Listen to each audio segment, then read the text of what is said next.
saying periods blood are dirty blood or that girls should not exercise during periods? या फिर अगर मैं आपसे बोलूँ जो लोग मानते हैं वो एक्चुअली में मिथ है, ना कि कोई एक सच या फिर साइंस। आज की इस वीडियो में हम पीरियड्स के पीछे जो एक्चुअल साइंस है और जो मिथ्स बना रखे हैं उनके बारे में समझने वाले हैं और रीज़न समझने वाले हैं। तो अगर आपके घर में ये मिथ यूज़ हो रहे हैं अभी भी, सो अपनी मम्मी या दादी को तुम ये वीडियो दिखा सकते हो। तो राम राम आंटी। तो आज हम पीरियड्स के पीछे जो इतने सारे मिथ्स बने हुए हैं इनको ब्रेक करने वाले हैं और समझने वाले हैं रियल साइंस, जो कि कोई नहीं बताएगा। मतलब सारे बताएंगे लेकिन अभी बताऊँ। कुछ रीजंस तो ऐसे हैं जिनको समझ के, जिनको पढ़ के, जिनको सुन के आप शॉक हो जाओगे। पहले ही बता देती हूँ कि periods are natural biological process, लेकिन अभी भी इसके पीछे बहुत सारे मिथ्स बने हुए हैं जिनको ब्रेक करना हमारी रिस्पॉन्सिबिलिटी है। Because it's a new generation, new brain, new challenges, new variations, जिसकी वजह से बहुत सारे डिफरेंसेस आते हैं टाइम टू टाइम, बट वो मिथ्स चलते जाते हैं। इस वीडियो में हम मिथ्स को और साइंस को कंपेयर करने वाले हैं, और ताकि हमें अच्छे से पता लग जाए ना कि एक्चुअली में बॉडी में क्या होता है और बताया क्या। Myth number 1, period blood is dirty और इम्प्योर। सबसे बड़ा मिथ जो कि आज ब्रेक होने वाला है, ठीक है। तो बहुत सारे लोगों को ऐसा लगता है कि पीरियड ब्लड जो होता है वो इम्प्योर होता है या फिर वेस्ट होता है। सो एक्चुअली में ये 3 चीज़ों से बना होता है, विच इज़ ब्लड, यूट्रिन की लाइनिंग जिसको हम एंडोमेट्रियम कहते हैं, एंड द थर्ड इज मक्कस। इन 3 चीज़ों से कंपोज होकर हमारा पीरियड ब्लड बनता है, which is not impure at all. ये सिर्फ हमारी बॉडी का रीसेट बटन है, जैसे कि हमारी बॉडी न्यू फॉर्म होती है। सो इट्स नॉट इम्प्योर और डर्टी। अगर हम साइंटिफिकली देखें और साइंस ही माने तो ये एक बायोलॉजिकल प्रोसेस है, और ऐसा कुछ भी नहीं है कि आपकी बॉडी डर्टी है या इम्प्योर है। हमारी बॉडी के अंदर बहुत सारी वेस्ट चीज़ें हैं, but comparatively it's not waste और इम्प्योर, क्योंकि मैंने आपको बताया अभी 3 चीज़ों से बनी है, विच इज़ ब्लड, यूट्रिन की जो लाइनिंग होती है जिसको हम एंडोमेट्रियम कहते हैं, and myth number 2, girls should not exercise at all during periods. कुछ लोगों को ऐसा लगता है कि गर्ल्स को एक्सरसाइज नहीं करनी चाहिए ड्यूरिंग पीरियड्स, बिकॉज मुझे भी नहीं पता क्यों। सो मैं आपको बता देती हूँ कि पहले की जनरेशन में क्या होता था कि जो गर्ल्स होती थी, जो वुमेन्स होती थी एक्चुअली, उनके पास काम होता था अच्छा खासा। मतलब आपको ही पता है कि पहले की औरतें बहुत ज़्यादा हैवी काम करती थी, द वर्क, लेकिन वो चक्किया से पीसती थी, क्योंकि अब तो यार आटा खुद ही बनाने लग गया है। आज की वुमेन और पहले की वुमेन में डिफरेंस है, आज के मैन और पहले के मैन में डिफरेंस है, बहुत बड़ा डिफरेंस है। पहले मुगलों का ज़माना था लेकिन अब नहीं है ना, तो हम चेंज हुए हैं ना। तो वैसे ही जनरेशन टू जनरेशन चीज़ें चेंज होती हैं। ये लोगों के दिमाग में क्यों नहीं जा रही चेंज? मतलब कि पहले की औरतें बहुत हैवी वर्क करती थी, जिसकी वजह से जब उनके पीरियड्स होते थे तो उनको एक पीरियड ऑफ टाइम के लिए रेस्ट दे दिया जाता था कि आपको कोई काम नहीं करना है इस पीरियड ऑफ टाइम में। लेकिन अब क्या कर दिया है कि इसको एक मिथ ही बना दिया है कि एक्सरसाइज नहीं कर सकते या काम पे नहीं जा सकते during periods. If you are having severe pain that you can not go, मत जाओ काम पे अगर आपको क्रैम्प्स ज़्यादा होते हैं अकॉर्डिंग टू योर बॉडी। लेकिन exercise is a natural way कि आप अपने क्रैम्प्स को रिड्यूस कर सकते हो, लाइट कर सकते हो। सो इसके पीछे कोई एक ऐसा मिथ नहीं बना होना चाहिए कि आप एक्सरसाइज ही नहीं कर सकते हो during periods. You can definitely do, और आपको करनी चाहिए, बिकॉज ये आपके स्ट्रेस को हटाएगी, आपके जो पीरियड क्रैम्प्स होते हैं उनको रिड्यूस करेगी। और वॉकिंग, स्ट्रेचिंग, योगा, ये सब तो इम्पोर्टेंट है during periods. So it's a myth कि आपको काम ही नहीं करना चाहिए ड्यूरिंग पीरियड्स। नो, पहले की औरतें थोड़ा हैवी वर्क करती थी, जिसकी वजह से उनको एटलीस्ट 5 दिन के लिए तो रेस्ट दे दिया जाता था।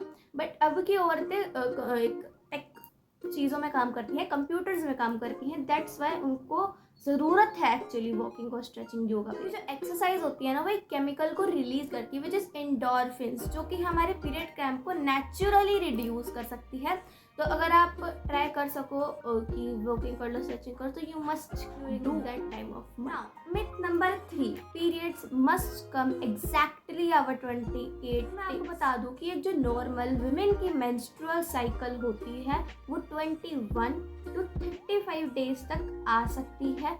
हॉर्मोन्स एस्ट्रोजन एंड प्रोजेस्टेरोन, ये 2 हॉर्मोन्स हैं जो कि कंट्रोल करते हैं हमारी ऐसी हेल्थ को या पीरियड्स को, और ये वेरी कर सकता है। Number 4, you can not wash your hair during periods और इवन कैन नॉट बाथ। कई जगह पे तो ये भी मिथ है कि आपको अपने हेयर्स नहीं वॉश करने चाहिए। ये मिथ तो हमारे घर में भी है कि आपको अपने पीरियड्स के टाइम पे हेयर्स को वॉश नहीं करना चाहिए। मैं अपने घर वालों को समझा के थक चुकी हूँ और समझाती रहूँगी जब तक अच्छे से समझ नहीं जाते हैं। तो ठीक है, लोगों को ऐसा लगता है कि अगर हम नहा लेंगे या हम अपने बालों को धो लेंगे तो हमारी प्रॉब्लम्स इंक्रीज हो जाएंगी या फिर हमारा जो पीरियड पेन है वो इंक्रीज हो जाएगा, जबकि ऐसा कुछ भी नहीं होता है। Completely safe and hygienic. ये आपकी जो बॉडी है उसको हाइजीनिक रखती है। जो आपका पीरियड्स के टाइम पे ऐसी स्मेल नहीं आने लग जाती, उसको भी रिड्यूस कर सकती है। और अगर आप अपने हेयर्स को वॉश कर रहे हो, it's also completely fine, you can wash your hairs. और इसके पीछे कोई मिथ बना रखा है जो वो नहीं है साइंस के according. Warm water can relax your muscles and reduce cramps, क्योंकि जो वार्म वाटर होता है वो आपकी बॉडी की जो मसल्स हैं उनको रिलैक्स दे सकता है, आपको थकावट को दूर कर सकता है, तो इट्स ओके। तो इसके ऊपर कोई साइंटिफिक रीज़न नहीं है कि आपको हेयर वॉश नहीं करना है, you can do anything you want. Now, myth number 5. Periods stop only when you are pregnant. Okay, it can be a reason but not only reason कि सिर्फ इसी वजह से। देखो, कुछ बहुत सारी चीज़ें होती है जिसकी वजह से आपके पीरियड्स रुक सकते हैं, बट नॉट ओनली प्रेगनेंसी। बहुत लोगों को ऐसा लगता है कि अगर आपके पीरियड्स नहीं आ रहे it only means pregnancy, it not only means pregnancy. बहुत सारे रीजंस हो सकते हैं। रीजंस है वो है स्ट्रेस, हार्मोनल इम्बैलेंस, आपकी डाइट, अगर आप ज़्यादा फिजिकल एक्टिविटी कर रहे हो, ठीक है, अगर आप डिप्रेशन में हो या फिर आपके हार्मोन्स अच्छे से काम नहीं कर रहे हैं, तो इस वजह से भी ये हो सकता है। सो pregnancy it's not only reason, it can be a reason but not only reason। और भी रीजंस हो सकते हैं जैसे कि stress, hormonal imbalance and intense physical activity. Now myth number 6, ये तो पता नहीं बहुत सी जगह पे है और सबसे मेन मिथ है कि severe pain is always normal. जो सीवियर पेन है वो नॉर्मल नहीं होता है।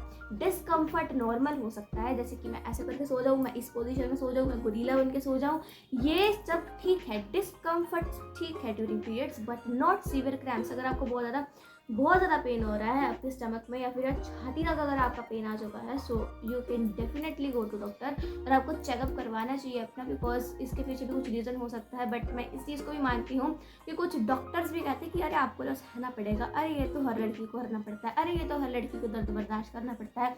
नहीं करना पड़ता है, इसके पीछे भी कुछ रीजंस होते हैं। तो सीवियर पेन और डिस्कम्फर्ट, इन दोनों चीज़ों में डिफरेंस है, रिमेंबर दिस थिंग। और दोनों चीज़ें अलग अलग हैं, ठीक है। एक जो सीवियर पेन है वो आपकी बॉडी को हार्म कर सकता है, हार्म, समझ रहे हो ना। और डिस्कम्फर्ट तो सब कुछ होता है, मैं तो क्रोकोडाइल बन के सो जाती हूँ। सो जो सीवियर पेन है वो मेडिकल इश्यूज कर सकता है, तो इसीलिए हमारी बॉडी में क्रैम्प्स ही इसीलिए होते हैं क्योंकि हमारे जो यूट्रस होता है वो कॉन्ट्रैक्ट करता है, जिसकी वजह से पेन होता है, ये क्रैम्प्स होते हैं। So it can be normal, cramps can be normal but not that severe pain, remember always. Okay, तो ये कुछ मिथ्स है जिनका हमने पर्दाफाश कर दिया है। होपफुली आपको आज की वीडियो थोड़ी इन्फॉर्मेटिव लगी होगी और समझ में आया होगा कि आपको भी इन चीज़ों से बचना है, बिकॉज मिथ बहुत से घरों में आज भी चल रहे हैं और बहुत सी जगहों पे चल रहे हैं एक्चुअली। अगर आप चाहते हो कि मैं एक एक जगह, एक एक स्टेट, मतलब हरियाणा, पंजाब, बांग्लादेश नहीं एक्चुअली, बंगाल, ठीक है, इन जगहों पे बहुत सारी ऐसे हमारी स्टेट्स हैं, उन जगहों पे जो मिथ हैं अब पीरियड्स को लेके, उनको अगर मैं उनके पीछे अगर मैं साइंस बताऊं तो मुझे कमेंट कर देना। सो मिलते हैं आपसे अगली इन्फॉर्मेटिव वीडियो में और एजुकेशनल वीडियो में। तब तक के लिए tata bye bye and see you. और लाइक शेयर कर देना भाई, ठीक है ना, लाइक शेयर करके जाना, नहीं तो मारूंगी।